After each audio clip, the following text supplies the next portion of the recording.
What's the kitty's name? I have to ask. Lola. Lola. She might meow because my husband's working. He works from home, so he's like screaming at people. And Yeah, if you hear meowing from my end, it's Zuko. It's not her. I think she went back to sleep. Yep, she's asleep. Thank goodness. But who doesn't like a little meow here and there? Yeah. I'll just have Josh go up at the stairwell and just meow every now and then since we don't have a cat. Thank you. Yeah. Thank you. Thank you. That should be in the.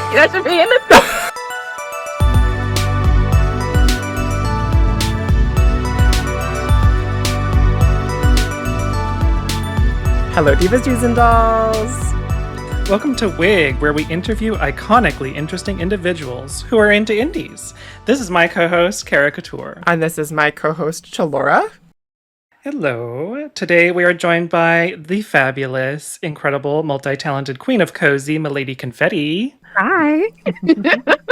So happy to have you. How are you doing? Happy to be here. I'm doing well. I'm excited to talk about cozy and indie games. Hey. Yeah, so if you do not know me, my name is Milady Confetti. I play a lot of cozy and indie games, and I also throw in a lot of cozy chaos in there too. Meaning, whatever feels cozy for me that day. So, like right now, we're playing on my channel. We're playing Silent Hill. I never played Silent Hill 2, and it has been a very interesting experience.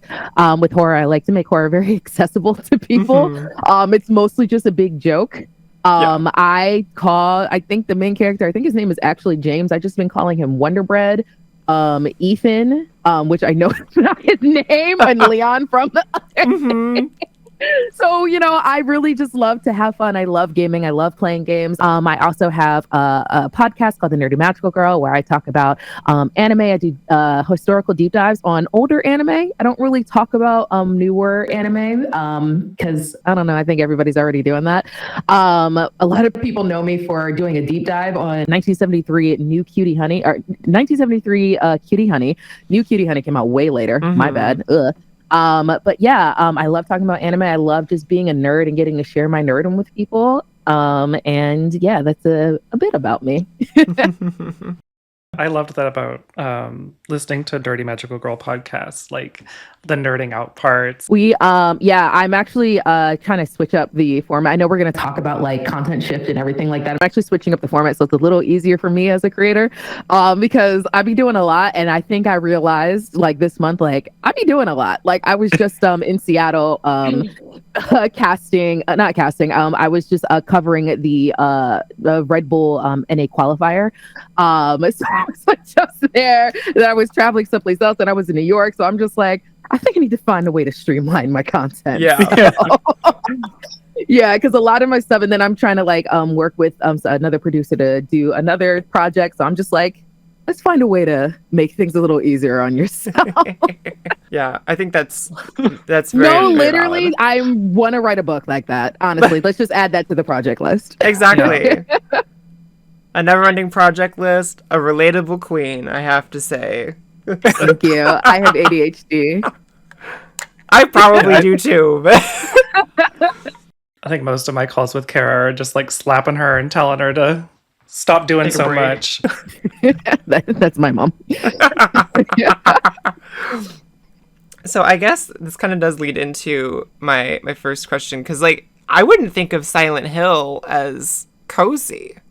A lot of people don't. Because it's you probably shouldn't. But it's like, I think it also kind of goes into the talking point of like cozy is subjective, like it's different for everybody, what works for them, what doesn't. Yeah. So like what in general for you are like some of your like go-to cozy games? My go-to cozy games are probably like very much in the more traditional like things of when you think of cozy games. So like right now what I am playing, Echoes of Wisdom, of course. I'm playing Reika because I that's a game that I have been like stalking for years. It's where you play a young witch and you're the apprentice to Baba Yaga, and Reika is learning how to be a witch and come into her own legacy, and it's really cool. Then you have Fields of Mystria. I love Fields of Mystria. I hope the update is still coming for Q4. I hope. I absolutely love what else? Stardew Valley. I guess like in the weird comforting sense, Skyrim. because it's just like the nostalgia's there. I mean, that game came out in what, 2011. Yeah. So it's that's very a comforting thing. I also love like tycoon games, like Roller Coaster Tycoon, Restaurant Tycoon. Supermarket Simulator or whatever it's called. Supermarket Simulator. Because the thing is, so it's kind of like Supermarket Simulator, and then like I kind of approach that how I approach horror. I just have fun. Most of it is a joke to me. I think that I called my supermarket the Block because I'm just because why not? That ham and cheese sandwich. Exactly, and the orange drink. Which we do have orange drink. It's wildly overpriced and people still buy it. But sometimes I think for me, when it comes to like indie titles, I don't just keep myself to like farming simulators or life simulators or romantic sims or things like that, or tycoon games. There are indie titles that are horror. Like my favorite indie studio is Chilla's Art, and they're a Japanese horror studio that was created by two brothers, and their stuff, it's all horror. I like horror. I think a lot of queer folks like horror. I think that's just kind of like a thing for us. I think one thing like with me, because I do lean on the cozy side, is like a lot of people are rightfully afraid of horror, don't want to step into that. It's weird. The jump scares are weird. I think I've played enough horror where I can like point out when jump scares are probably about to happen. So my thing is I try to make that accessible for people. So like by making it jokes or make it lighthearted. A lot of people come to my stream and they see that I'm playing a horror game. They're like, you're the only person I can watch play a horror game because you just make me feel so safe.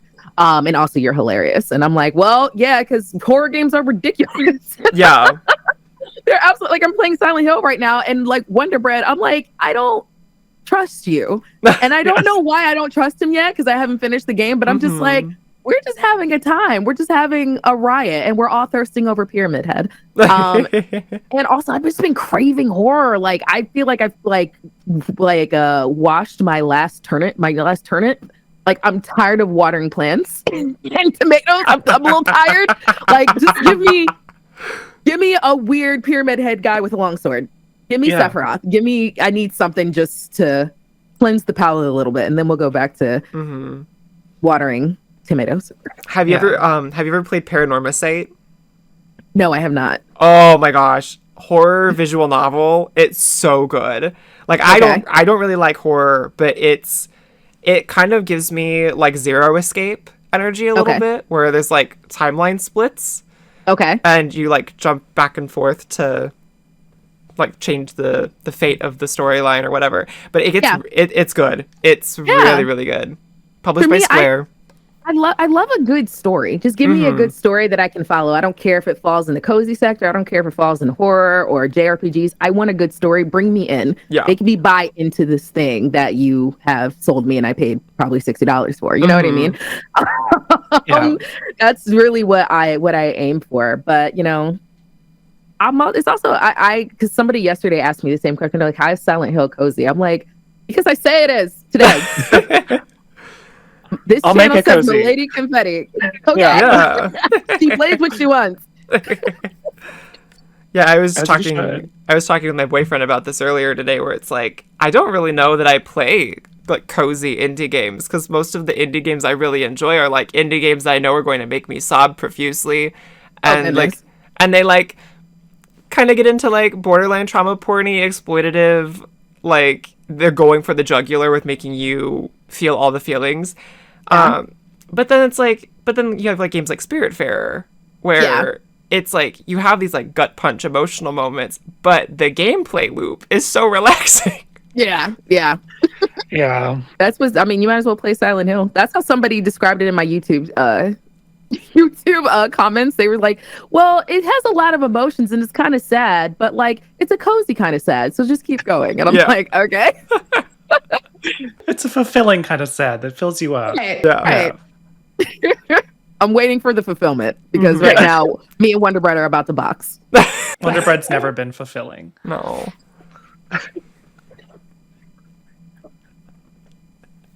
It just has cute packaging, and that's about it. I can't trust Wonder Bread. So, All right, so the podcast is leaning toward messy. Okay, perfect. Let's go. That's me. Oh goodness. What would be fulfilling is Ulrich from Fields of Mistria, but he's not a bachelor, so. I like a man my you can just God. give him an egg or a rock and he's happy. Yeah, and just has wonderful biceps. Just Wonderful great, bicep. just right there. And I'm gonna write a strongly worded letter to the dev team of Fields of Mistria. Like, how dare you? How dare you? You can feel marry like we the all have. dragon, but you can't. Makes no sense. No sense. But okay, cool. Good talk. I kind of want to marry the dragon. A lot of people are romancing the dragon. Yeah. I'm just waiting for Ulrich. I'm a wait. I'm Yeah. gonna stick beside him. Speaking of, I guess, romance in indie games, what are some of your recommendations in terms of like games that have ace representation or that show that kind of information really well? Yeah. Honestly, I think who right now like does it best, or who I like encountered it best was, the GOAT Stardew Valley, where you can have Krobus as like your roommate. You don't necessarily have to date them and things like you go on dates. Like they're more like, your friend, they're your roommate. And I think that that's really, really cool. But as far as like ace representation, I think a lot of games have the potential for it. I think just people's understanding of asexuality is very limited. It's very also sometimes conflated to like aromanticism, which they are two different things. So I think Stardew Valley right now, like as far as like, I guess if we were talking about farming simulators, they do that very well. Yeah, a character that's like, because my brain is jumping to anime, because I did a whole podcast episode about anime and about a romantic and asexual representation in anime. Video games, I think like there's plot lines that a lot of writers just struggle with right now. That I'm just like, if you throw an ace representation in there, I don't know. I feel like one that could do it very well could potentially be Life is Strange. I don't know if they'll go that route because that wasn't in like previous titles, but I think like that has like the setup to have ace representation in there. Like you have all the things, you just have to go for it. We'll see kind of maybe what happens at the end of the month when Double Exposure comes out. But yeah, when I think of like queer representation, like Life is Strange is one that comes up very like prominently. Yeah. I can see that for sure. I can't think of the name of the game off the top of my head, but it's the one that's coming out from the same studio that's like set in the 90s, and it's like the girl band, and it's very The Craft energy. Oh yeah, I know exactly what. So somebody said that in chat. Like literally, like verbatim. Yeah, I know what you're talking about because it was they showed it at the Xbox showcase. Yeah. Right. Mhm. Yeah. Yeah, that game I think is going to be all kinds of queer vibes all over the place. I'm excited for it, and it's going to have a good soundtrack. Yeah, I got I thought I was whitelisted for Xbox. I got YouTube did not like that. They were like, all this music does not belong to you. I was like, it's a video game, and then like, no, it's real music. I'm like, oh crap. So be careful with that. Please Definitely. Please use streamer mode with that one. And Life is Strange because they also use real music too. YouTube is so hateful. A little bit. Just a smidge. I had a train of thought and it left the station and I was not on board. I'm going to use that. I'm going to borrow that. Thank you. Thank you for that. No problem. I was just going to say that, like, I feel like a lot of, like, dating, romance, whatever kind of games are all coming out, like, just all the time. And it's, like, how are we not still coming out with more diverse, like, just man-woman or just man-man, woman-woman, or, like, I don't know, maybe more, like, friend-em-ups or, like, I mean, ace people even date, so it's not, like, they can't date. Yeah. I went on a horrible date last night and I'm traumatized from it. So no. Ace people do date. Yeah. Ace people also have bad dates sometimes. Yeah, I just really, I genuinely think it's just maybe lack of awareness, lack of education. I for me, I do my best, to spread education and awareness, one through my presence, one through the content that I make. So I referenced 2 episodes of The Nerdy Magical Girl where I talk about ace representation and I talk about aromantic representation and why that is so important, and also how that shows up in a very positive way too. Because the examples I used was the romantic killer and also Freerin, the Journey Beyond's End. Where Freerin is she literally says like she's both ace and aromantic. So, but hers is like very like she seems like very robotic when she's younger, but like more as she more grows into herself and understands the world and develops a sense of empathy. Because I think since she lived so long, she was like pretty much like kind of a young adult. So those were the examples that I used, but they were very healthy examples. And I think when it comes to video games, like if you're going to do that, you need to approach that from a healthy way. Yeah. I think that can be done through consulting. Cody Dego Orions who does consultant work. I do consultant work. It's just a matter of do people want to do that, and do people want to have that representation there? Because I know, like for me, like when Twitch, for example, put me on a billboard for Pride for asexuality and things like that, people are like, that's not a real thing. Like the pushback I got from that was wild. So, and it's just like, no, like we're here, and like that it's a very valid experience. I've always felt this way. And yeah, so I think it's just a matter of awareness and education, and companies doing things like that, and being very intentional about it. So I think that's a way that can improve, so we can get more of that representation out there, and it's not just a stereotype, or you're not just if you want to have an ace character, for some reason they're a robot, like a literal robot, like an android, and it's like like I love what they do in Hades with Dusa as an ace character, but it's like she's a floating head. like she's the least humanoid character. So it's like it's so close. You almost have it, super giant. just take one more step. You got it. I think it's called Date Everything, has a lot of potential for good possible ace representation, because there's so many things and so many options. That one, So I'm hoping that they'll have some like good queer characters written in there in the mix, because like definitely statistically odds are on the side that they will, but we'll see. I'm hoping for Spirit Swap as well. Like, I feel like there has to be something in there. It's not out yet, but I'm super hopeful. I think the game's going to be great. And if it's really bad, I'm going to be really upset. I believe In Stars in Time also had Mirabelle was an ace character as well. And cute. How like she interacts with the other characters, and there's like, I don't know, just like how she's written, I think is pretty well done, and like it's not something you would necessarily like acknowledge without like looking into it more. Because like I think it's kind of odd how like there's like everybody's romantic with everybody in so many games, and it's just like you need to chill out. yeah. It's like we could be besties. Yeah. But speaking of future games, are there any games that you're anticipating in the future and you can't wait for their release, or maybe even just a studio that you're excited for, like what comes next, that is not necessarily related to this topic, but it can be if you want? I will say, I spoke about one this week. It's called Inconveni. It's Konbini means convenience store in Japanese.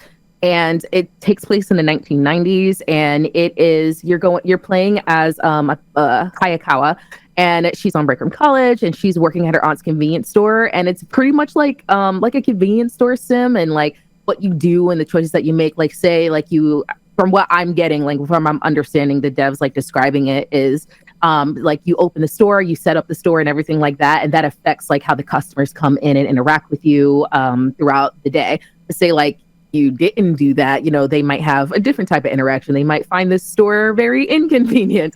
Yeah.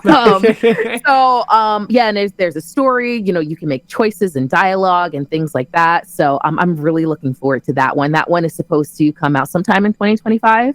The developers were at a gaming convention in Japan showcasing the game recently, so I'm like really excited. Hopefully that comes out more sooner than later. There is also the next iteration of the My Time series. I believe it's called My Time in Evershine. My Time in Evershine. So it's a sequel to My Time in Portia. My Time in Portia and My Time at Sandrock. So it's part of that series. They have a Kickstarter going on right now to the 15th.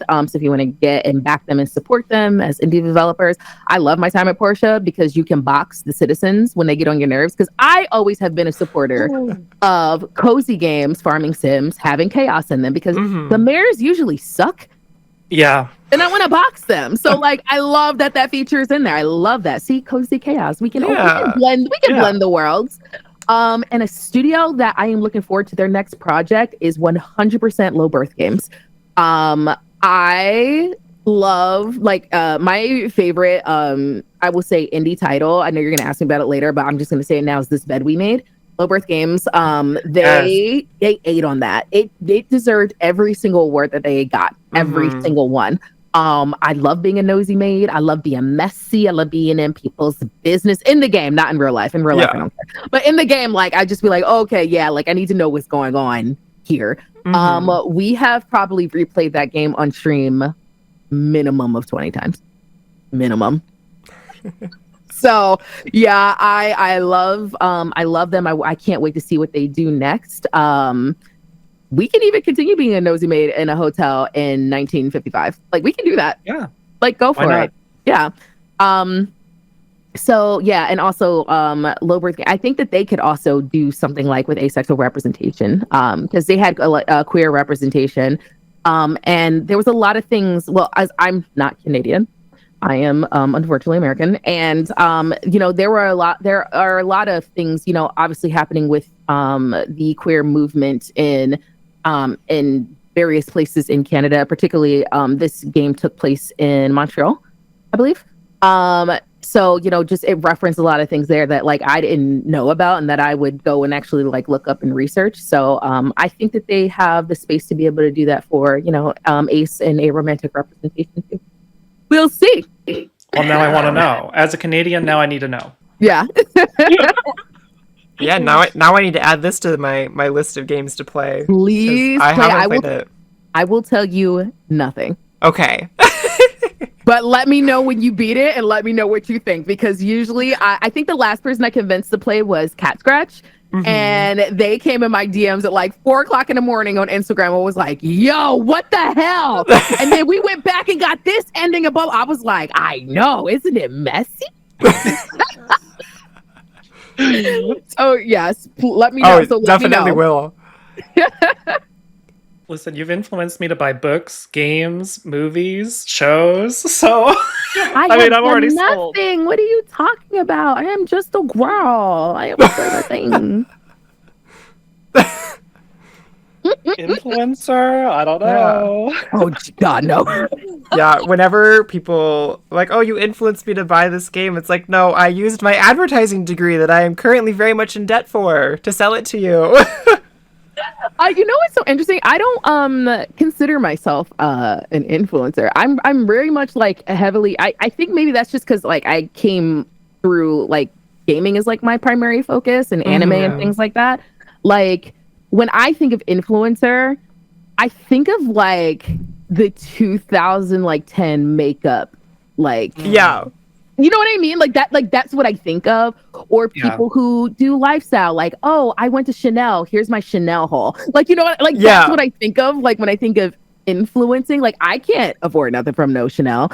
And most makeup that a lot of people suggest, unless I literally only listen to Jackiana and Gloria, because I'm a dark skinned Black woman. And so sometimes a lot of times things don't work on me. So it's very hard to influence me in that sector because I'm a lot of the stuff doesn't work for me.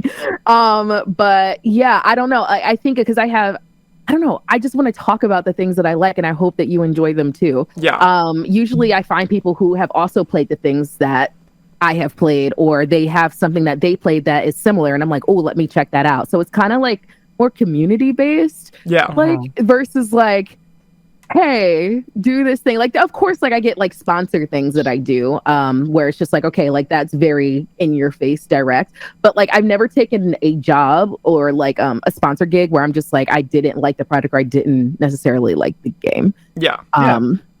It's never been like that. So if I like it, I like it, and I just want you to like it too. I don't know. Yeah. Sometimes I feel like being referred to as an influencer makes me feel like a corporate shrill.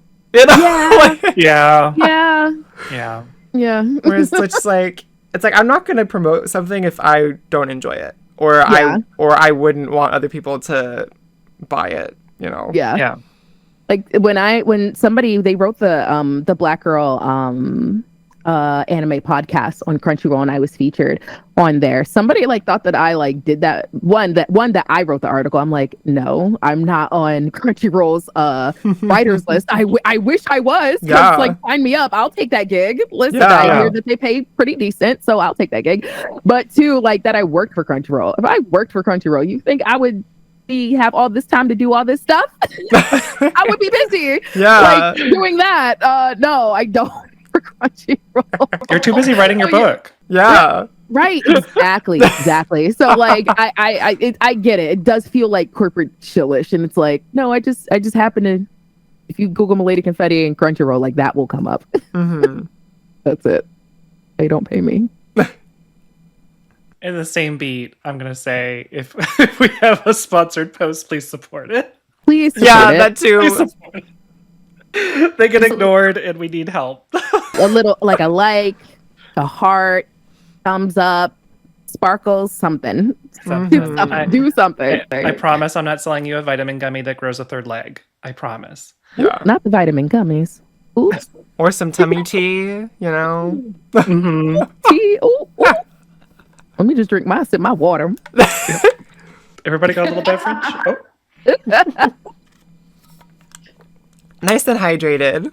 Nice and hydrated for more mess. Period. Exactly. Yeah. Well, speaking of those shows, I want to know. I mean, I already know, but we all want to know more about your podcasts, or is that what they're called? They're called podcasts. Yeah. Yes. Yeah. I was thinking on YouTube and because they're also on Instagram, so I'm like, are they the same thing? Anyway. Nerdy Magical Girl podcast and your cozy catalog. Yeah, so I started the Nerdy Magical Girl podcast because I just like talking about anime and yapping about anime, but I want to talk about anime in a safe place. And since this is my home and it is a safe place, I've built it to be a safe place. Yeah, because often I would go to like conventions and things like that and be like questioned or like challenged, like, you don't know anything about anime. You're not an anime fan. And I'm like, oh, okay. Yeah, I literally have tattoos of Saturn Moon on my arm. You know, I just spent like $1 bajillion in anime stuff and anime conventions, but I don't know anything. I'm just a silly little silly head. Yeah, so I just wanted to talk about that. I wanted to talk about nerdy things that I just liked. Yeah, like I wanted to talk about Star Wars, and I think I attempted to talk about Star Wars like a little bit with the Acolyte, and I Star Wars fans are a little bit much, so I was just like, a lot. Yeah. Wait a minute. So you know, I'll just, not that I don't know Star Wars, like I know it, but you know, I ain't dealing with that level of. No. I'm not dealing with that. But it's like the things like with anime that I like to talk about. Like, again, I like to talk about things that are a bit older, that are not like trending. So like, you know, somebody was like, why don't you talk about Jujutsu Kaisen? I don't want to. I don't need to, because everybody's talking about Jujutsu Kaisen. But did you like, for me, like my next episode is going to be a deep dive of the history of Gundam. So, you know, Gundam is something you would think that it's also been around since like the origins of anime, and it actually hasn't. It's actually not that. It's not that old. It's old, but it's not that old. Yeah. Talking about like the legacy of Akira Toriyama, or talking about Tetsuya Endo, who created Spy Family, and the ways that he writes and things like that. He's like one of my favorite mangaka. Yeah, so I talk about things that are a bit older, things that kind of like grounded us in anime, that gave us kind of like the pillars of anime and how we got to like the Jujutsu Kaisens and things like that of the world. There are some times when you talk about these older mangas and mangakas where you run into issues. Like for example, like the creator of Cutie Honey Go Nagai is a very controversial guy. Like somebody asked me to do a deep dive of Rurouni Kenshin. I personally am not going to do that because yikes. Yeah. Big yikes. I'm not touching that one. No. But freaking yikes. Yeah, Made in Abyss is like that too. I didn't know that, and they asked me to review their game, and then I watched first I watched the anime, and I was like, I'm not touching this at all. Oh no. The manga is very weird. The manga's even worse. Like I've heard. Yeah. And also, like, I want to focus more on like shoujo as well. So shoujo, not all magical girls are shoujo. Like Cutie Honey is shonen. But I feel like shonen just kind of takes over everything. And like right now, like speaking of the person who created Rurouni Kenshin, a lot of manga are actually like doing something to like support some project or something that he's doing at a upcoming convention. And a lot of people were on that list and are just like, bro, why are you doing that? Why are you doing that? Why are you doing that? Please don't do that. Please don't do that. Because I think just in our culture, like American culture, or maybe just over here, like we don't play when it comes to kids. Like, no. Nah. Like we will box. Like, yeah, you went to jail, you did the pen, you paid the thing, blah, blah, blah. We don't play when it comes to we don't play when it comes to our babies. So yeah. But yeah, so I want to focus on more like shoujo and things like that because I don't know. I just think also the stories are a bit more interesting. Like you can't tell me that Fruits Basket didn't like move your soul if you've seen it. Mm-hmm. Like, Absolutely. Oh, my baby Kyo. That's my son. That is my son. Oh, my baby. So yeah, I for me, like, I talked about earlier in the podcast, like the shift, the format shift. It was just something that I'm going to be doing that's just easier for me to produce content, to keep a schedule with that, because I know I've been a bit inconsistent, but I've also been traveling, also been doing like other things. I've had like multiple deaths in the family that have like taken me back from like content creation. So just doing things that will make it a bit easier for me to produce content on that end. When it comes to my cozy catalog, genuinely, I just want a catalog to exist to be like, hey, I want to play a cozy game that's witchy, has this, and has character customization. What's the thing? Reika! Perfect. So like that's kind of like my brain and like what I'm building. Of course, this is like a big project that Confetti is doing once again. But that's kind of like my mentality behind it. So yeah. A lot of people are joining the community over on Instagram, which I think is really cool.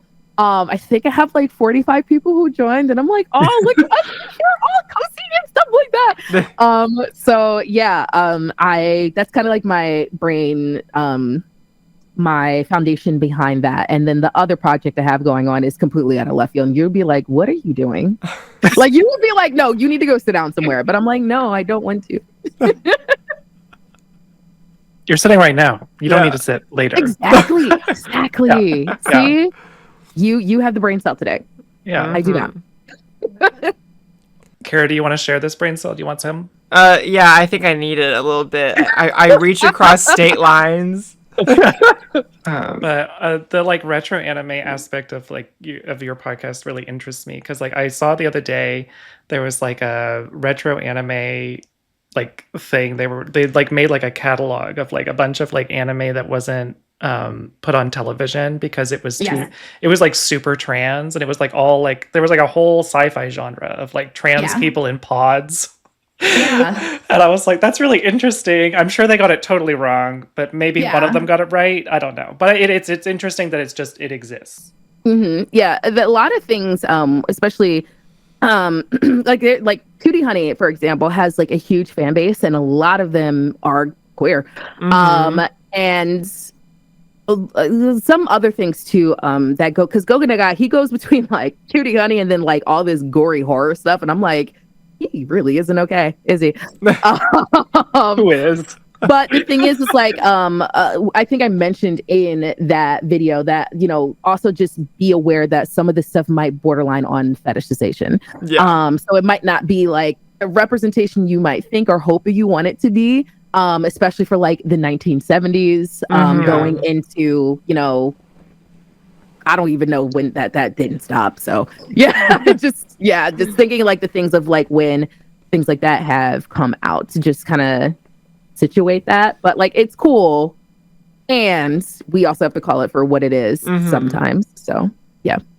I haven't seen a lot of Cutie Honey, but from what I have seen of it, it's always kind of given me the energy of like Cutie Honey walked so Bayonetta could run. Yeah. Where it's like there's like the fetishy stuff, but Bayonetta's like fully in on the joke the whole time. Yeah, definitely. Yeah, I think like a reason why, because I referenced it and people also like wanted a very particular video on that series is because like Cutie Honey did pave a lot of ways for a lot of the magical girls. They did it. That influence is undeniable. Oh, absolutely. And with 2024 goggles, we could be like, you might have been bugging just a little bit. Just a little bit. Yeah. Because somebody actually in my Instagram section, they were like, no, the first magical girl was Sailor Moon. I'm like, in 1991?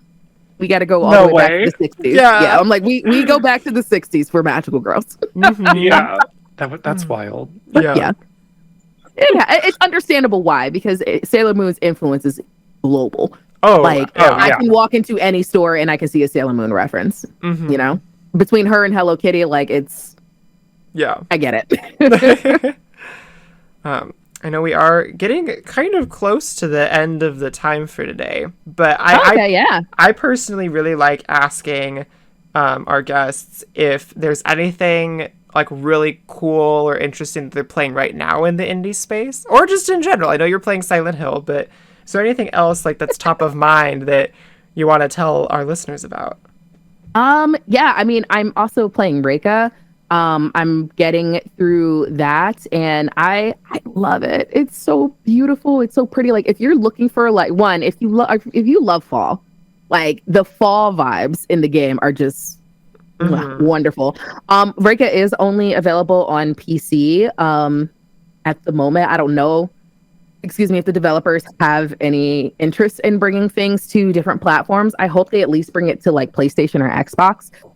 Because I know Switch ports are very expensive. But yeah, I absolutely love Reika. This is the studio's first title. I believe that they're all friends that like met in college, and they were like, let's just form a studio. And a lot of what is in Reika is based off their culture, which I think is also really cool. So you kind of like get little tidbits and stuff like that in there. So yeah, I really am enjoying Reika as well in the indie space. Wonder Bread is just for funnies and giggles. Yeah. I know Reika is one that I've sent you the trailer for, Chelora, a time or two. Because of it being Baba Yaga related. I was like, oh, Baba Yaga, that's Chelora's deal. Yeah. Chelora's deal. She loves that chicken leg house. Yeah. Just like me. It's okay. We support you. Thank you. It's been so messy. I love it. I was just going to talk about seasons, but because I was like so interested in the interview you had, talking about the seasons Letter to the Future. Oh yeah. I loved it. I loved the conversation you had, and now I want to play it so bad, but I don't know anything about it. But that's honestly the best way to go into it. Yeah, because it was a PlayStation exclusive originally, wasn't it? Like a PS5 exclusive? I had seasons on PC. Yeah, it's on PC now. Yeah. I think when they first debuted it, it was in like the PS5 showcase. It was in the showcase, no, but it did come out on Okay, PC as multi-platform. well. Okay. Yeah, because I had a sponsor thing with them. Okay, So, cool. yeah. Because when I first saw it, I was like, this looks really cool, but I don't have the money for a PS5, so I don't really care right now. Yeah, the showcases, I think it presented confusing. Yeah, it's on PC. Okay, cool.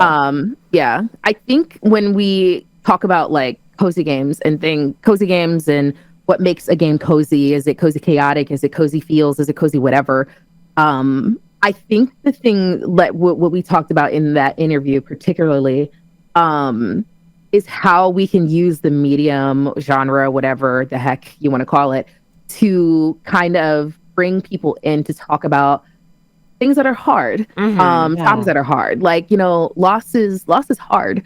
I know for me, like when, I was, dealing with a really hard loss around the time when Wildflowers came out, and playing through that game actually really helped me with like a level of grief, or just see, the journey of life in a very different perspective that a video like Wildflowers presented that to me. That didn't come from grief counseling or anything. Yeah. That came from a video game. And I think with Seasons, like, it's just, there's so much in there. You talk about like, love, lost, marriage, parents, siblings, all the things. And it's like, wow. And, that's why I think like when we talk about like what makes a cozy game and things like that, I think that is maybe harder. I think like as I dive more into cozy games and, expand into not just the farming sims or the tycoons and things like that, when you play things like Season and Letter to the Future, when you play Wildflowers, when you play Spiritfarer, when you play things like that, it's just like it opens up a whole new world and it broadens your perspective. And I think just the love and tenderness that was put in, the care that was put in, the research that was put into Seasons, which is very brilliant. And I definitely recommend playing it and checking it out. Definitely. Well, now I'm going to, for sure. Now I have 2 games from your recommendations to add to my list. That's going to be interesting going from this bed we made to I know. very interesting. Just put Reika in between. Yeah, exactly. You might need to just to bridge. Yeah. About 2-ish years ago, you had a big shift in content, and we were really interested in what your origin story with indie games was, and your shift into more cozy games as your main content. Wow. What now did you put the time on it? I guess my brain didn't situate time very well. Ignore that part. No, it's relevant. 2 years ago, I went through a really tough thing personally. A very, very, very dark and depressing time where I actually had to put myself like back into like intensive therapy and really, really work on myself. And I had this very weird, like, not my therapist, but I had this conversation with Sarah Bond. And I remember from our interview with that's also an episode of The Nerdy Magical Girl too, where she just talked about how everyone deserves to have access to play. The thing that, serves like your inner child. Like, play is like something that is universal, that universally connects us as human beings. And from that conversation, I talked to my therapist, and she was just like, what's something that you did as a child that just brought you joy? And, my origin story with indie games, cozy games, was Roller Coaster Tycoon. I love that game. If you want a game outside of Dead by Daylight that I have a lot of like hours in, just like in a lifetime, it's Roller Coaster Tycoon. But it's like replaying that game and going through all of the parks again, building stuff up and firing people and all the wild stuff that goes on in that game. It just took me back to like just being a child and just remembering the joy of gaming, and kind of resituated like why I want to be like a content creator, what I want to do. I was very much less like, I only played Dead by Daylight. I think for 2 years straight. Like, that's what I played when I got partnered on Twitch. I was just playing Dead by Daylight every single day for like 7 hours a day, and I became a fog whisperer. I did cosplay and stuff in between there, but it started to weigh on me a bit, especially because the community can be a bit a lot. So it's interesting. So yeah, that 2 years ago, like when I had like this thing happen in life where, just therapy, healing myself and taking things a day at a time, that's where I fell back in love with gaming. And I was just like, oh, a lot of the games that I do happen to like that I grew up on are cozy games. Like for me, like RuneScape was a cozy game. Like old school RuneScape. I think also, oh my gosh, what was like my first farm? Oh my God, Rune Factory. Grew up on Rune Factory. Love Rune Factory. Yeah, I was just like, wow. So like I've kind of always been a cozy gamer. I guess I just didn't have the words for it. And I just wanted to talk about it and share that. And I think like in my therapy, I just realized in my real life, I have like friends, like people who I absolutely love and adore, like Miss Ash Rocks, Pleasantly Twisted. I love Omega, who goes by Crown right now, but formerly known as Critical Bard.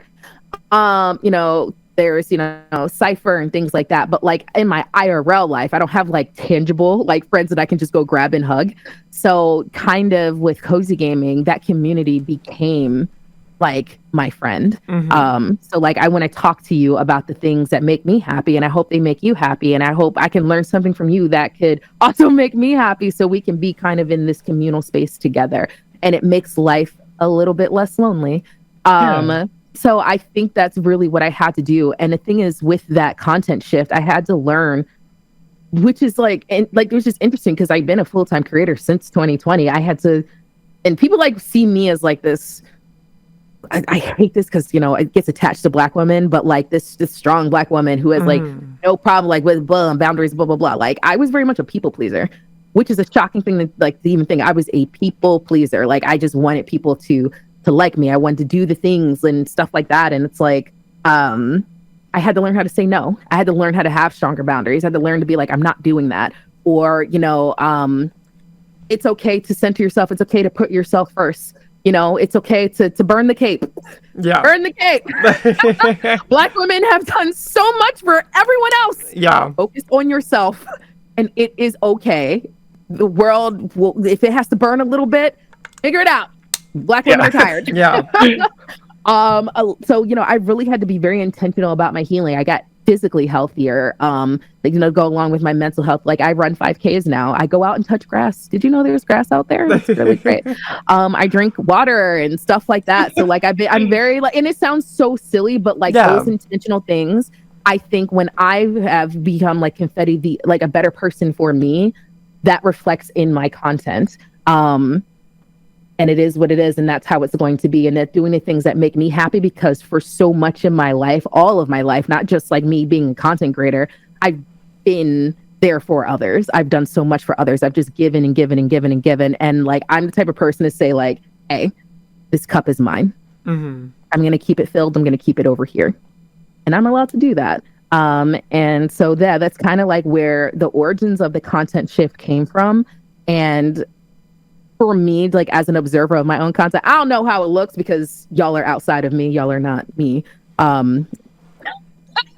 I can see like the progress, and I can actually, when I see my content, I can see that I am happy.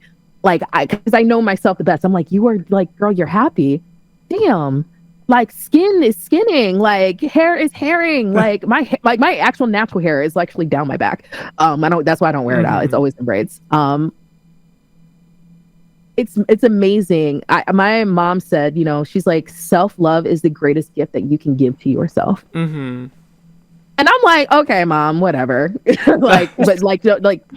She's absolutely right. It is the greatest gift I have given to myself, and to genuinely not give, and I don't know if I can curse on this podcast, but to not care about what other people think, and to not people please anymore.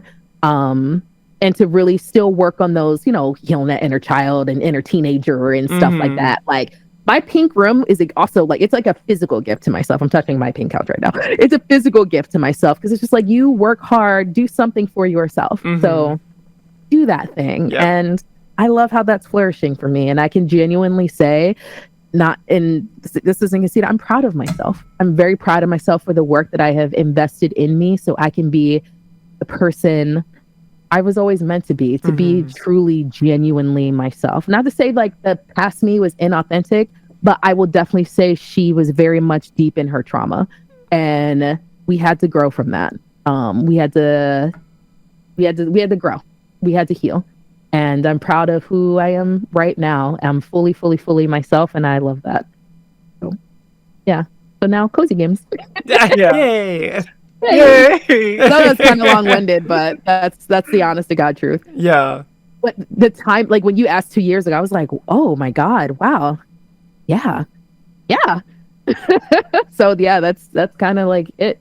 Yeah, it's wild how drastic of a change something like that can have, but it feels like it was just yesterday that the change happened. Yeah. Yeah. Like, time is weird. Time is just weird. I feel like after the lockdown, things have just gotten muddled together. Yeah, it's like the last 4 years have been like that week after Christmas before New Year's the whole time. The whole time. Oh my gosh. And I'm just like, whoa, wait a minute. Sheesh. Like just yesterday, like I was just like, no, I did what? Okay. Yeah. I was telling my mom something and I was like, oh yeah, the other day, blah, blah, blah, blah. And then I realized the other day was 3.5 years ago. Yes, I do that all the time.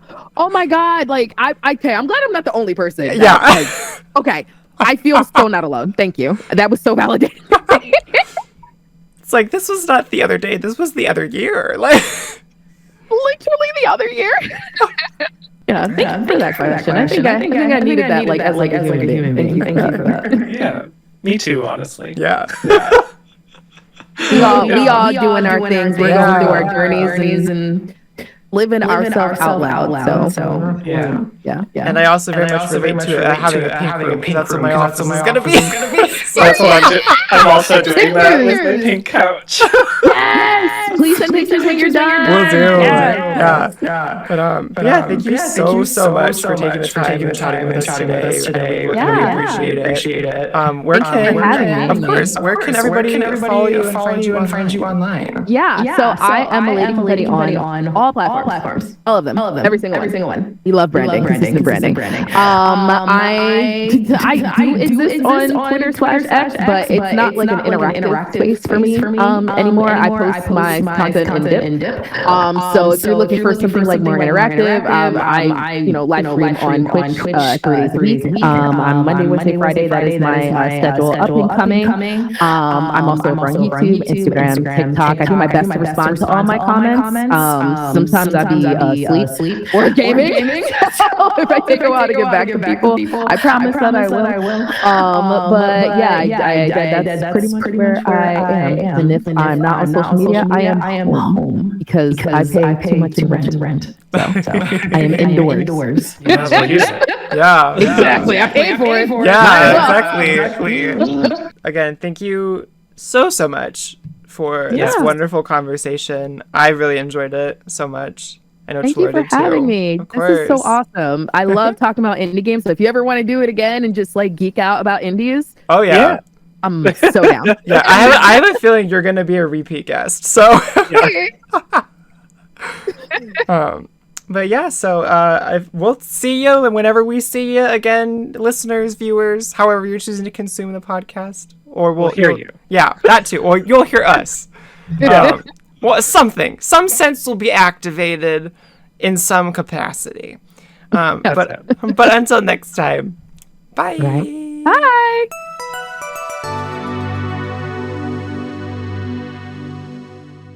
Yay.